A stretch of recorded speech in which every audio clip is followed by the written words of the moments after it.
No meio da Alemanha, cientistas descobriram formas de vida bem esquisitas numa mina radioativa. Na Saxônia, bem no fundo da Terra, um lodo alaranjado escorre pelas paredes, pinga do teto em fios estranhos e vive há décadas num ambiente que, na verdade, deveria ser mortal. Vou mostrar para vocês as gravações originais do que os pesquisadores realmente encontraram lá embaixo agora.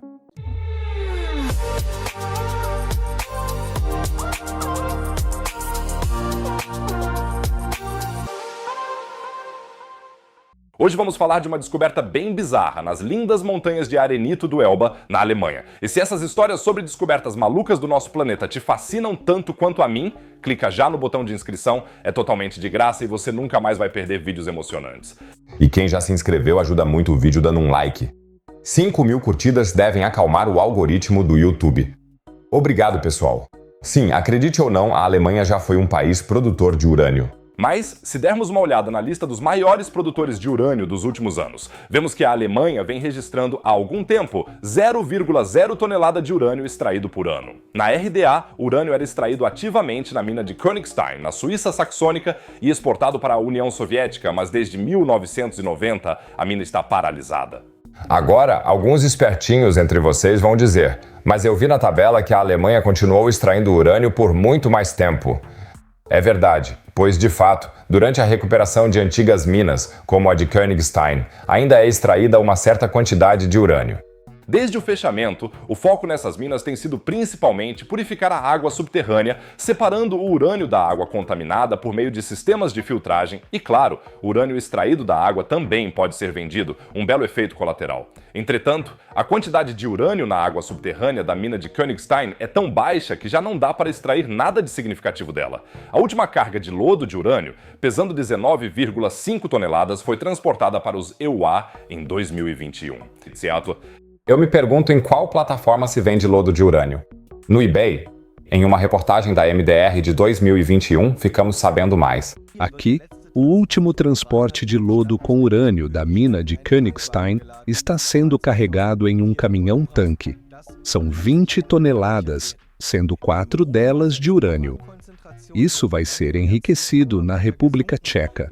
A concentração de urânio na água da mina vem caindo cada vez mais nas últimas décadas. Já não vale mais a pena separar o material usado para operar usinas nucleares. O urânio que ainda vem junto com a água da mina, a 300 metros de profundidade, vai ser depositado num aterro no futuro. Da própria mina sai urânio natural. O próximo passo que está rolando agora com o nosso parceiro na República Tcheca, só a partir daí é que a gente fala de combustíveis nucleares. Por isso, ninguém precisa se preocupar se, no futuro, os resíduos da mina forem armazenados na superfície. Na mina de urânio de Königstein eram extraídas na época mais de 1.000 toneladas de urânio por ano. E para que o urânio pudesse ser extraído da rocha, os mineiros bombearam litros e litros de ácido sulfúrico diretamente na rocha. Imagina só, pegar um dos ácidos mais tóxicos que existem e despejá-lo em toneladas no subsolo para extrair urânio. Quando a mineração deixou de ser lucrativa, a mina foi inundada para conter danos ambientais. E foi exatamente nesse sistema de túneis inundados a 250 metros abaixo da superfície que algo aconteceu que ninguém esperava. Quando, anos depois, os funcionários desceram novamente as galerias para verificar o estado da mina, mal acreditaram no que viram. Do teto pendiam formações em forma de cones, parecidas com estalactites, só que não de calcário, e sim de uma massa viscosa, marrom alaranjada, e no fundo dos canais de drenagem, um lodo espesso e fibroso se arrastava pela água como se fossem vermes compridos. Sem luz, uma temperatura de apenas 13 a 15 graus e um pH de cerca de 2,7 a 2,9. Isso é mais ou menos tão ácido quanto suco de toranja, só que com uma boa dose de urânio, ferro e sulfato por cima. Pra gente, parece o último lugar na Terra onde alguma coisa poderia sobreviver. Uma equipe de pesquisadores, liderada pela cientista Isabel Zirnstein,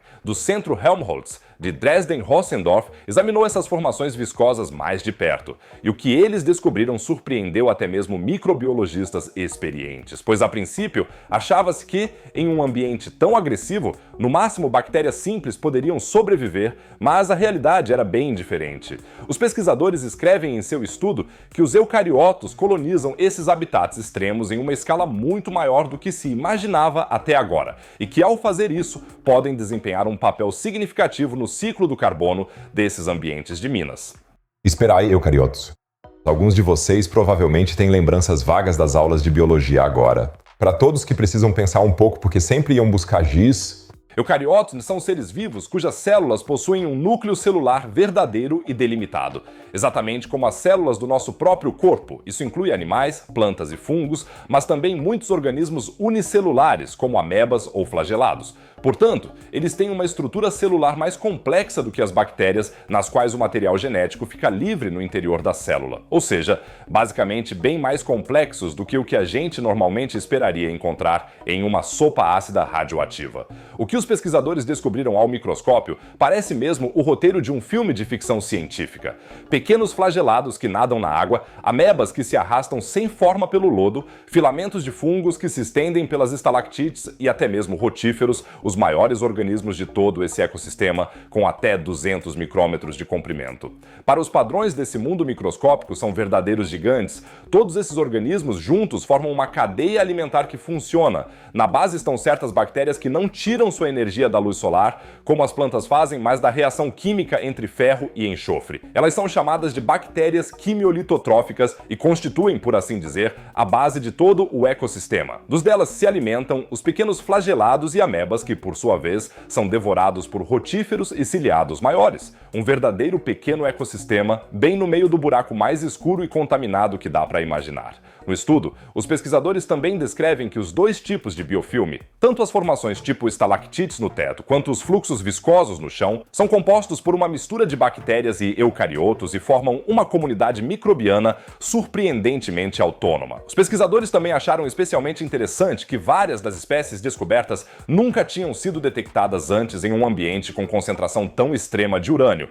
Além dos flagelados, amebas e rotíferos, os pesquisadores também encontraram algumas espécies bem exóticas, ácaros minúsculos, que normalmente a gente só vê no composto ou na madeira podre, mas que aqui estavam se arrastando alegremente pelo lodo ácido.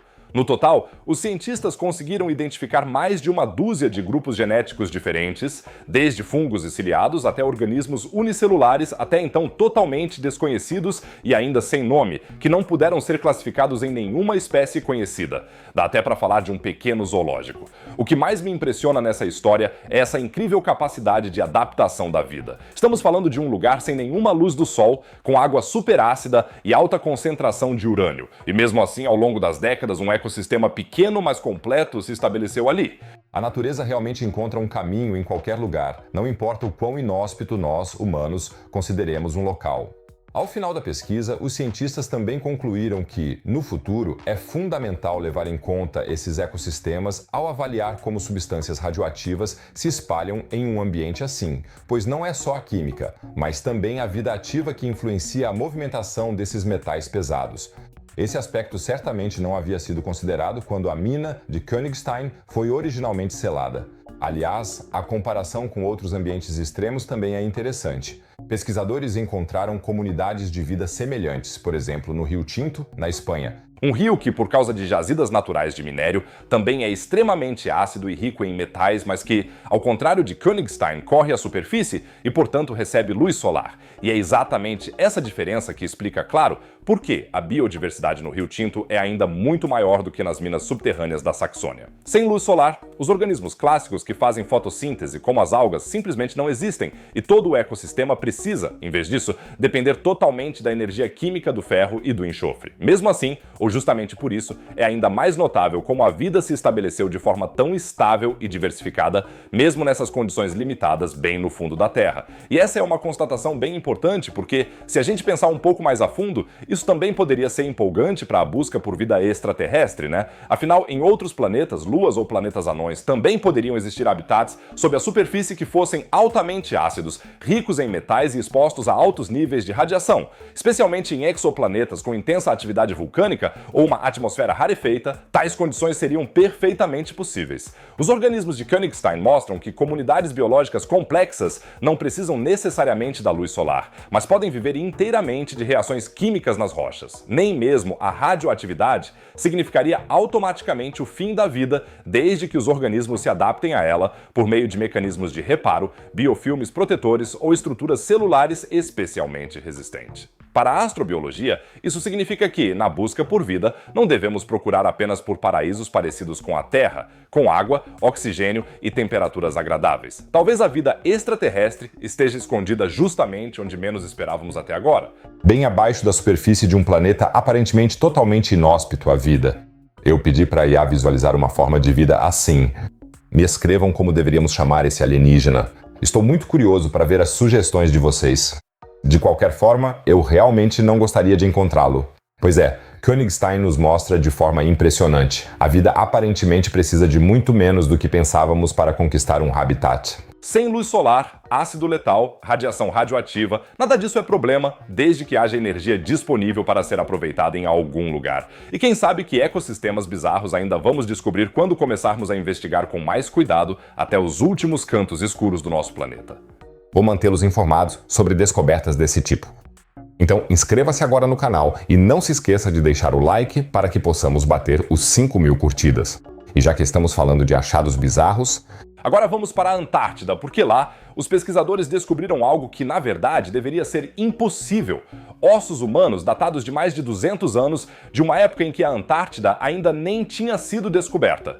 Como isso pode ser, e quem estava na Antártida antes de ela ser descoberta, você vai descobrir tudo isso no vídeo que aparece no canto superior direito. Não deixa de dar uma olhada. No canto inferior direito, como sempre, tem mais um assunto sobre ciência e espaço. Fora isso, a gente se vê no próximo vídeo. Fiquem bem, galera!